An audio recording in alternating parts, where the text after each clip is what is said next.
The great need for a new revival. The God-man living for a new revival. Week 3, Day 4.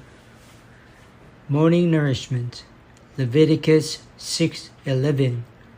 Then he shall take off his garment and put on other garments and carry the ashes outside the camp to a clean place. Leviticus 1:16. Toward the east in the place of the ashes. Philippians 3:10. To know him and the power of his resurrection and the fellowship of his sufferings, being conformed to his death.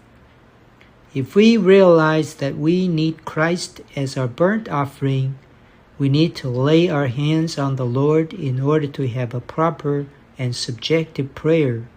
We may say, Lord, I lay my hands on you, causing myself to be identified with you, and you be identified with me.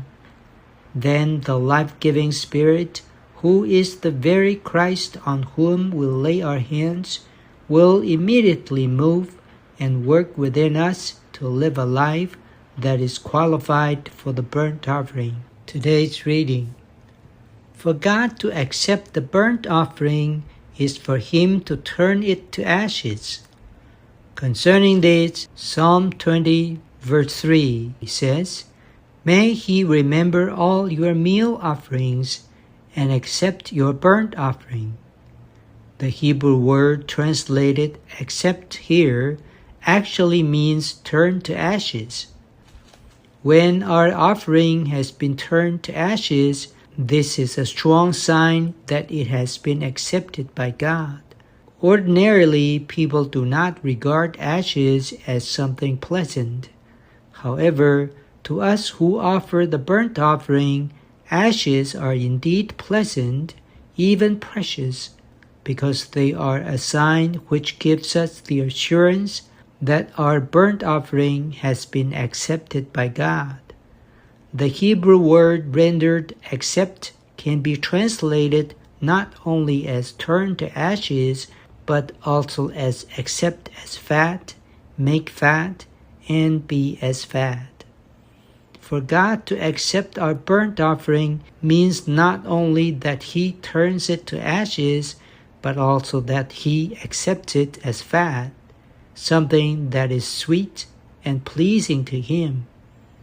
For the burnt offering to be turned to ashes means that God is satisfied and that we, therefore, may be at peace. The ashes were not thrown away. Instead, they were put beside the altar toward the east, the place of the ashes. The east side is the side of the sunrise. Putting the ashes beside the altar toward the east is actually an allusion to resurrection. That the ashes were not thrown away indicates that we should treasure the result of our offering of the burnt offering to God.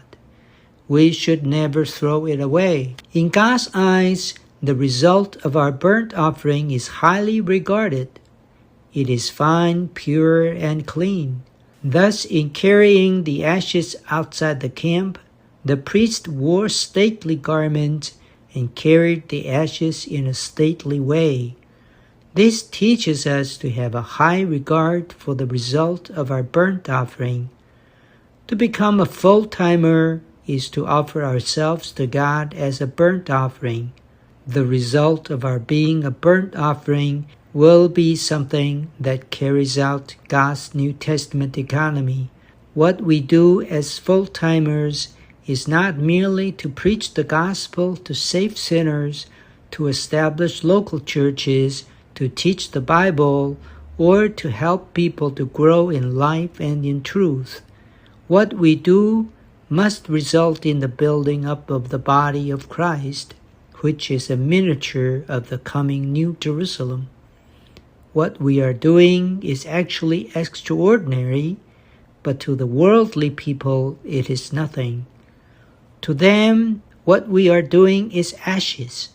However, God has a high regard for these ashes.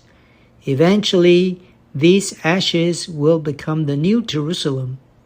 Have you ever realized that the ashes, the result of the burnt offering, will be the coming New Jerusalem?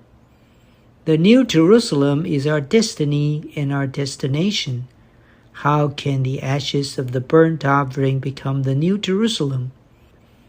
Ashes indicates the result of Christ's death, which brings us to an end, that is, to ashes. But Christ's death brings in resurrection.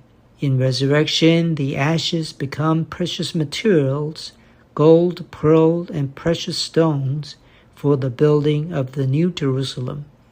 When we are brought to ashes, we are brought into the transformation of the triune God.